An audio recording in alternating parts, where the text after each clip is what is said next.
I believe there's something to learn from everybody, from the homeless person on the street to our laborers to, lawyers, doctors. Everyone has something to give, and that's unique. And I really try to, take that and kind of peck it away in my brain there and pull it out when necessary. So, yeah. You're listening to the Building Better Futures podcast, where innovation meets inspiration. In each episode, host Eric Hurani journeys alongside notable thought leaders who are shaping the future, cultivating exceptional work cultures, and nurturing the next generation of trailblazers. We aim to spark inspiration by engaging in dialogue with leaders from groundbreaking companies, innovative projects, and exceptional teams. Our goal is to empower individuals to positively impact those around them and leave a lasting legacy of positive change in our communities and society at large.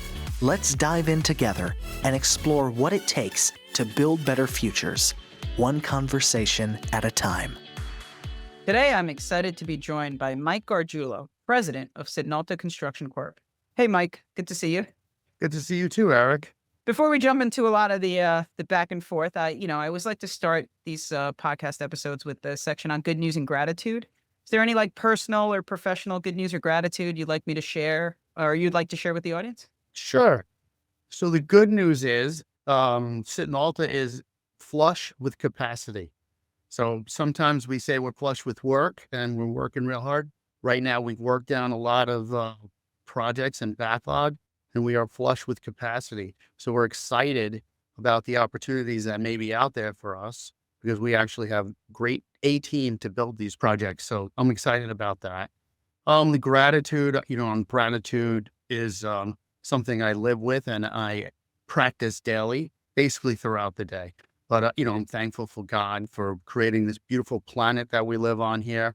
I'm amazed by the beauty of nature and amazed by the beauty of people and how they're full of love and, just kind of keeping that gift of love in your heart is something that you have to be grateful for every moment of the day. So pretty simple stuff, obviously grateful for my family. And as I look out the window here at an eagle fly by, as I'm saying that's pretty awesome. So yeah, just full of gratitude for so many things. Awesome. I love that. And you know what? I don't even know that it was going to be a topic today, but I'm going to come back to your capacity comment earlier.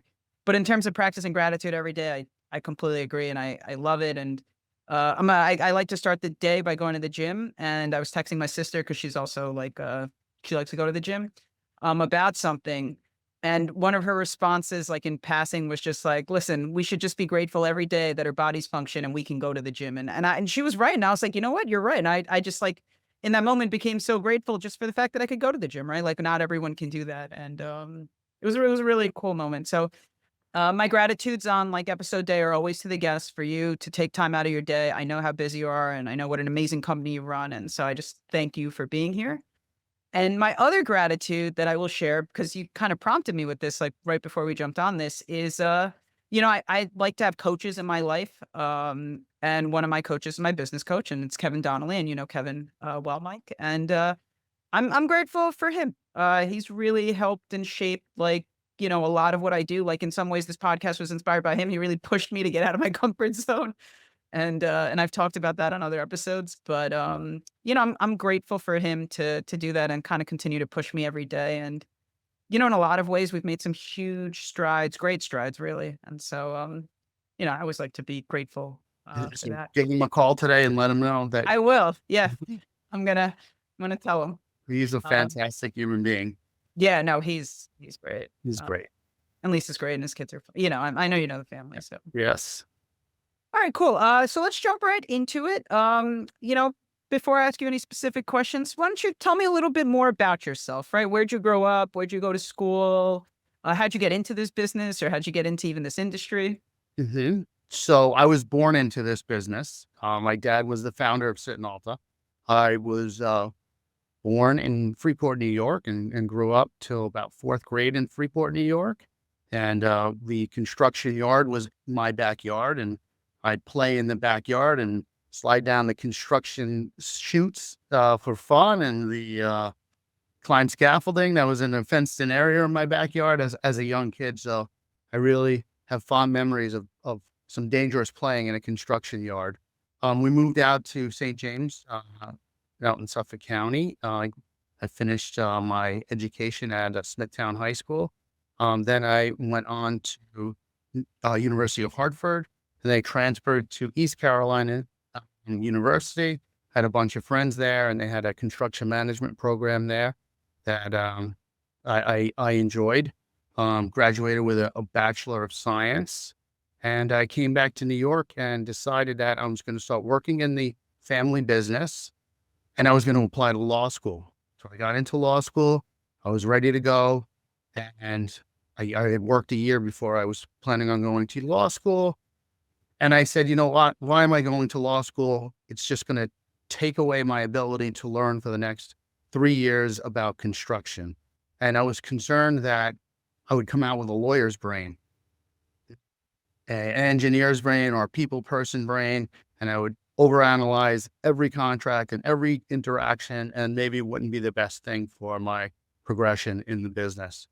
So, I was a assistant. I started as a laborer in high school, and worked my way up through laborer to labor foreman, and then, assistant super, and then assistant quality control manager, and assistant safety, and safety super, and superintendent, and assistant project manager, project engineer.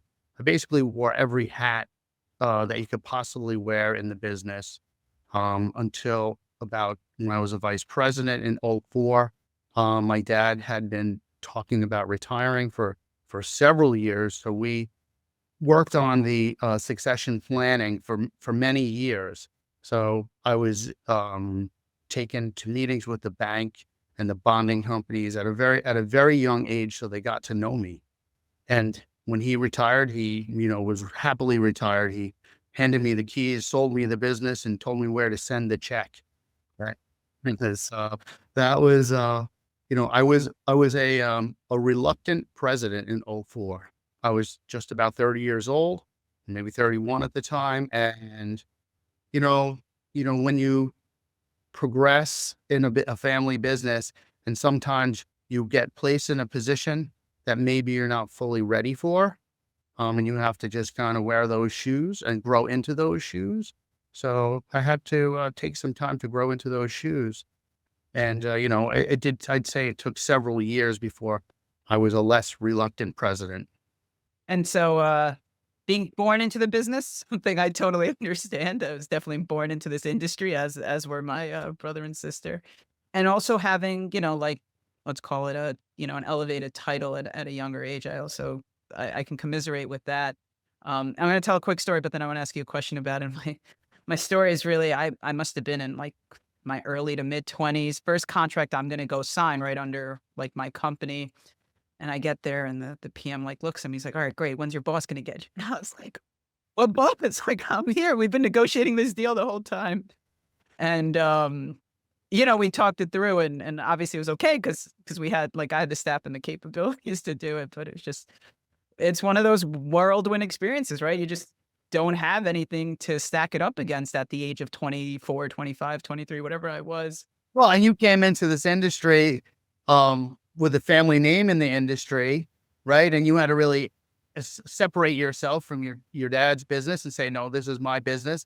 And honestly, I got to say, it took me years to fully grasp that you really were not part of your dad's business. But you were entrepreneurial and bold, I have to say, and you leaned in and you went for it. So congrats to you.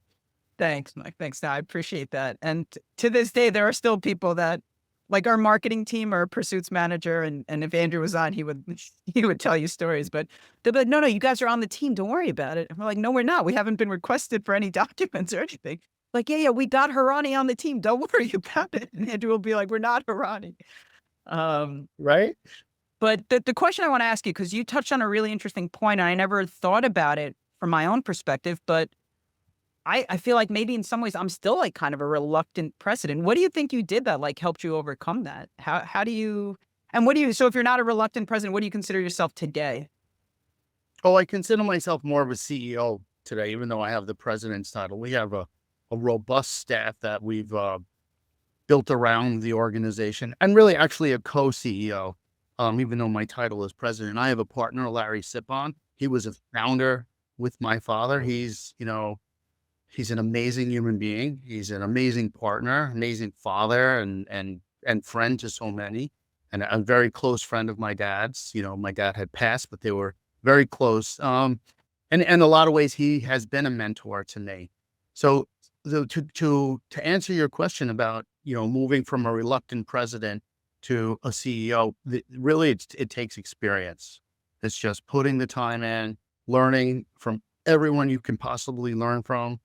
One of the things that I personally carry is that I believe there's something to learn from everybody, from the homeless person on the street to our laborers to lawyers, doctors. Everyone has something to give, and that's unique. And I really try to take that and kind of pack it away in my brain there and pull it out when necessary. So yeah, and then that's just experience. I love it. I would agree that, like, and I mentioned Kevin earlier, but I think he's a big reason I kind of broke out of like whatever shell I was in and the president I was going to be and the way I was running an organization to where we are today. And I know you have a fantastic team. I know a lot of the senior members of your team, great people, all of them. And we're slowly building to that. Like, well, I think I have an incredible team, and one of my gratitudes is almost always for them. So I should have started the show with that, but they do so much to support me and help me and care about the business, and I genuinely care about all of them. Which is also fun part of working with people that are good people. It's really great. That's why I thought this was going to be an easy conversation, because in a lot of ways, your personality is a lot like mine. We're open, we're honest with people, we're accepting, we love to learn, we listen. So, I feel like you and I are kindred spirits in that way. I have a good conversation, Mike, so I appreciate that, and I do love all those values you shared. So why don't you give me an overview of Citnalta and what kind of projects you guys work on? I know we talked a little bit about how you got to your position, but, what are you actually, running or working on managing? And has that changed over the years since your dad had the business to now you having the business? No, so the types of projects that we work on are essentially New York City and Long Island based municipal and civic projects, mostly for the MTA and School Construction Authority, DDC, DASNY, some of the larger public owners in the area. Our projects are complex because they're basically building in areas that are extremely logistically challenging, like the middle of 14th Street and an open subway station, or building a school on a very tight block in downtown Brooklyn, or Prospect Heights, or various difficult neighborhoods to work in. But what we do as an organization truly improves the community. So at the end of the day, that is the foremost principle of the types of projects that we go after. And not to knock the whole shale system, but that was something that we were asked to get in on a lot of these opportunities that were happening at the rebuilding the jails in New York City, and I just didn't think it fit what we did. And have people go out and build a jail for 10 years or whatever it takes. I know that jails are needed, but I don't know, the length of the job would be a challenge to keep people inspired. Building a school, when that school opens and the moms and dads are dropping off these children at the school and they're crying and these kids are walking into this beautiful new school. I mean, the feeling is it's kind of overwhelming with pride and joy. Or when we open a new station with a new elevator, and there's ADA access to the various stations, and it allows people to commute to and from work and to home and to their families and doctors. I mean, it's just the ease and the joy that they have it's fantastic. That's what makes it worth it. I love that answer, and it's funny because you kind of, the name of the show is Building Better Futures, and it was kind of growing up. My dad would tell us that, right? My dad's an engineer, a civil engineer, and he would talk to us about how civil engineers, the reason, it's called civil is because they help civilizations exist, right? And you get clean water and you take it for granted, and you go to school and you take it for granted, and you drive on a highway and get to work and you take it for granted, both the highway and that commercial building that you're working in. But those things take a lot of time and energy and dollars and people that really care and are passionate.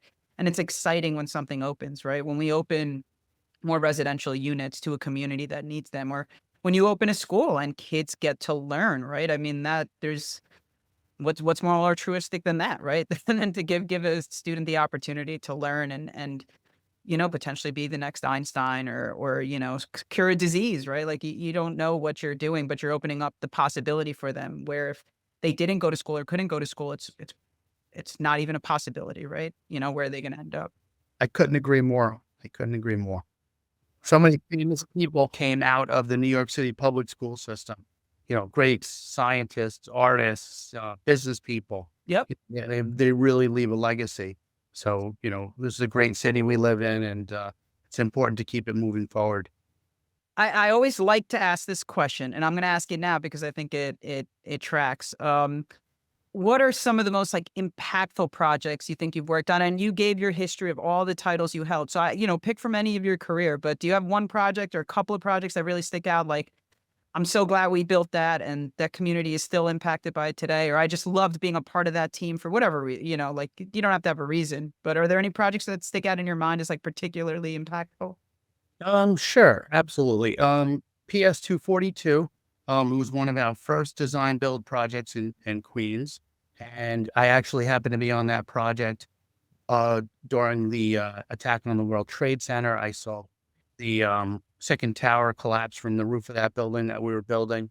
So it's a special project. It was the first time I was a project manager, and just kind of holds a special place in my heart because of that day. Also the 96th Street and Broadway head house for New York City Transit. It's like a intersecting barrel vault in the center of Broadway. It's a beautiful structure. Super proud of it. It would be great if the MTA had the funds to keep it clean after all these years. So that kind of frustrates me that we build these beautiful projects and come back a few years later and they're just not maintained the way they should be and the way they deserve to be maintained. I'm really proud of so many of our projects. We've done so many great buildings. I've got to visit incredible places. I got to go to, as a child, Citnalta was repointing the, I guess they call it the water tower at Jones Beach or the pencil. That's, so probably I was 9 years old and I got to climb the stairs on the inside of that and get to the top of it. And, just so many things, around the area that we built, on our website. I think there's a little diagram and little dots like all around the area. And it almost like fills up the map with all the projects we've touched. That is really cool. The story you told about climbing the stairs, one of the first projects I ever worked on, and it might have been the first contract, if not second contract that Infinite ever won. I was a project manager at Washington Square Park, and the architect of the park, I think that was his title, but he took us up to the top of the arch, and it was just one of those things like nobody gets to be up here, and it's just unique, right? It was like an experience. That secret white iconic. It was really cool. Monuments. Yeah, that's very cool. And you can look right down. I probably I don't know where, but I probably saw up to like 90th Street. It was a clear, visible day. I could probably see like straight up the avenue, right? It was pretty cool. Yeah, it was really, really awesome. And I do love that about our industry. I have so many buildings in the city. You just touched on like some important projects, but like, you drive by or you walk by and you're like, oh yeah, I have a story about this. I know why one of the floor plates is a little low. No one else. Exactly. And I loved showing people walking through Manhattan with a group of people from out of state. We just had the Construction Industry Network or YPO in New York. And I took a whole group of people that were visiting for the conference and walked them through the city. And I explained all the little funny stories that, this happened here. we did this, that here, and this, it's just great. Really, we had a lot of laughs. Yeah, no, I did that with my construction network for him too. We had a great time walking around the city. It's just such a just incredible city. I love it. Yeah. Um, well, so to build those projects, right? To build some of these magnificent projects, we have to build a lot of relationships, right? A lot of trust with different people. The stakeholders, your subcontractors, your vendors, probably your architects, your engineers, the public officials. What do you like? How do you do that? How do you guys, as Citnalta, as a company, or you even personally, because I'm sure some of those relationships have to be at your level. What do you try to do to manage those relationships?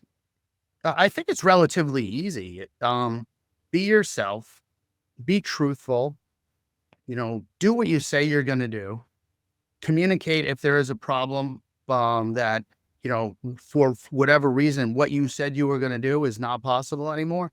Get way, way, way ahead of it.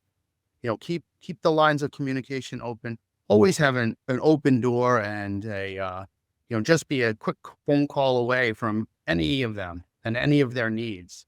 So, and it's reputation, because, we've been in business for over 50 years now. A lot of the relationships, they change. People, they move, they retire, they, for whatever reason, they're no longer in a position of control or power. So you really have to take it down to I don't want to say the lowest, but like the people on the job that are really building it, and develop those relationships from the ground. And, I think it starts with just, a smile, and just being, open and truthful, and curious, be curious about them, about what their concerns are, and how to, keep the customer happy. Simple, the customer is always right. I live by it. It's true. They're paying us. Let's see how we can accommodate them. Let's not fight with them. Let's get the job done for them. Let's work as quickly and as safely as possible. It's pretty simple stuff. Yeah, I love that philosophy. We had another guest on the show. I think it was Joe Tulamello. Do you know Joe from Gannett Fleming? Yeah, of course. Yeah, so We work Joe's do a a lot of work together. great guy. Yeah, great guy. And the reason I brought back to that episode, I think the advice you just shared is just so important for people, especially earlier in their career, because Joe shared a story about how, earlier in his career, something happened and he probably should have told everyone, but he thought he could fix it, right? Like before it got too big or out of hand. And honestly, sometimes transparency is the best thing, right? Let's talk about our problems and let's solve them together as a team. I'm gonna day chair an event next year for our chapter, and I'm still putting it together, but hopefully we're gonna do a site visit, and it's gonna be about how a construction project builds trust so quickly, right? In most other industries, you're probably working with the same people on the same tasks for maybe your entire career. For us, projects are, 2 to 5 years, and then it's probably a totally different team. And in some aspects, people you're adversaries with on one project end up being your partners on another. And I think it's something we do really well. And I think a lot of it is thanks to what you just shared, right? It's like, be open, be honest, be yourself, and create a culture and a collaborative environment to succeed. So because we're talking about like what I consider this like great advice, especially for everybody, but early career professionals who may be like trying to figure out what is their next step in their career, how do they progress in this industry? And I do like to gear part of the show towards them. I'm going to ask you some questions on that line of thinking. First one I'm going to ask you is if you could go back in time, right? We talked a little bit about being a reluctant president and your career even prior to that. And give yourself career advice. What would you tell yourself like 25 years ago or 20 years ago, right before you assumed the presidency or before you were project manager on that job in Brooklyn? So, patience, be patient with the owner, be patient with yourself. You're not always the smartest guy in the room. Sometimes, I would always kind of lean towards righteousness, and I assume that the owner or subcontractor would just understand that, and, do the right thing, be fair all the time. It's not always the case. There's outside forces, and sometimes you have to yield to those forces to get the job done, and things are not inherently fair. and you have to be patient with yourself and accept that. Also, like when I wanted to progress very quickly, and it seemed like when you're looking out to the future, seems like it's taking slow. It's long time. It's slow. Looking backwards, my career is like it's a flash. So be patient. Always do the right thing, and just always try to learn. Be curious. I can't emphasize that enough. Um, it's just to be curious, ask a lot of questions. There's really, one of the things around Citnalta is really there's no stupid questions. Ask questions. That's how we all learn. Mentoring and developing the young engineers of our industry is like kind of a major focus of our corporation right now. We have a program right now where we're bringing in field engineers, and we're essentially teaching these young engineers or younger engineers how to actually do their job in a real practical way. So instead of just, the jobs get crazy, they're hectic. You need to, step back and think about what you did and then review. So we have one of our head of engineers kind of training younger engineers. And I sat in on the class last week, and boy, I was just so proud of the job they were doing, the questions they were asking, and the leadership that is kind of fostering these young people's careers. And that's something that inspires me. I think it's amazing that you guys do something like that, and honestly, it's probably necessary too, right? We're in a talent crunch, so trying to train up internally and get the best out of our folks is really important on both sides, right? For them to learn and be better, and for us to be capable to continue to deliver. Yeah, we can't survive as a company if we don't train people and teach them how to be better and be. You can't teach responsibility, but you can guide them in the right way. You can teach them to ask questions, be curious, to follow up, always, be truthful. Simple stuff. Kids come out of engineering school. Some of them don't know how to use a tape measure. Yeah. Like to meet a surveyor and explain where the benchmark has to be, or a seasoned carpenter comes in and asks them a question, and they have to be able to say, I don't know, but I will find that answer out and get back to them. So there's a lot to learn. I think this industry, you can come out with a PhD in engineering and think you can go, build something. I think that would be a miracle if you actually could go out and build something. I remember I was I was out of engineering school. I was running my first project, running whatever APM, and one of the laborers had to show me how to set up the surveying machine, because I was like, wait, like I've seen this on it. I know what I have to do. I have to read the mark and I have to subtract it from my, base mark where I'm at. But I actually don't know how to set it up. I only know what to do if they give it to me on paper. And he was a great guy. His name was Dominic, the laborer that I worked with on that project. But I could tell, like, every time I asked the question, he's like, "And you went to college?" I was like, and in a lot of ways, the guys in the field, absolutely brilliant. And I guess I'm just gonna add like advice, like learn as much as you can from there. Because I will say I learned so much from that crew on that first project, and every crew that I worked with after that, just on what it really means to build. What are the challenges, right? Like even laying tile seems like a simple thing. It's such an art to them, to the interior finish contractors that we were working with, and it was amazing to watch them do it and realize it's not easy. Like if I tried to do it, like my mortar thickness was off, like it's just hard. It's not simple, and they just with the wave of a wand, it looks beautiful. Exactly. And they do it in their sleep, basically. They do the calculations. They know how to lay out a room. They do the math. Yeah. They light it up, and they know where to start. It's No, so it's and it's perfectly. amazing.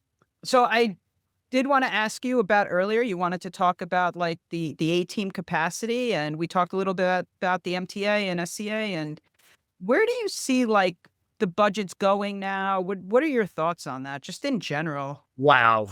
It is 3/18/25 right now. And there is a lot of moving parts, with this new administration. And I think there's a tremendous amount of uncertainty in the public funding of construction project space. I wish I had a crystal ball and I could say where things are going. I have a tremendous amount of respect for, let's say Jan Oliver, who has to run this the MTA, and push hard in this political environment for funding of the capital budget. The capital budget for the MTA is critical to keeping the system running and the passengers moving safely in a clean and safe and sustainable manner. And really, there is not a lot of clarity there. So the need is great, and the money needs to flow. We do a lot of structural repair in the system. It's critical. This system is the lifeblood of New York City. We all know that. But without funding, it will be the downfall of New York City if this system, is not maintained and kept in a state of good repair. So, Yeah, no, we're feeling and thinking the same, and it's a challenge. But you know what? Hopefully, if there was ever a city that's going to overcome a challenge, it's New York City. We will. We absolutely will. It's just that we're dealing in this moment right now with a lot of uncertainty coming from the federal government. So. Very cool, Mike. Well, I appreciate your time. Before I let you go, two things. One, I want to give you an opportunity. You said maybe you'd want to ask me a question. Did you? Is there anything you want to ask me or talk about? Or otherwise, I have a lightning round, and then we'll wrap up and get out of here. I'd really like to know what keeps you inspired. You're a young guy in this industry. I don't know. You 30? How old are you? 35? Yeah, 30. Yeah, Or no, 36. I just turned 36. Okay. So you know a lot of people. You really put yourself out there. Where do you see yourself in 20 years? Oh, I'll start with the first question. What keeps me inspired and what I really love is the opportunity to impact people in a positive way. And we do that in a lot of different through a lot of different avenues at the company. So like one is we have something called Infinite Cares. We pick a charitable organization every month and we donate to it. And I'm trying to push that further to also have like a quarterly activity where we can go and volunteer at some, like as a company. And, so like that, I don't know, that just motivates me, like the ability to be grateful and go out and help others that maybe don't have as much as we have. I also really love like the education front. So we do a lot of scholarships. So, I have an endowed scholarship with the Society of American Military Engineers. I do an ACEC scholarship every year. I do a scholarship at my high school, which I present. And I love it. It's like one of those mornings I go back and I remember sitting in those seats because it's the same cafeteria that like I went to high school in, and doing that. But the place that I think we're most impactful or I'm most impactful is actually with my team and seeing their growth and my own growth, like, with them. But like the company we were, 10 years ago, we're not today. And the company that I hope to be in 20 years, to answer your other question, is not, is not the company we are today. And it's all really exciting.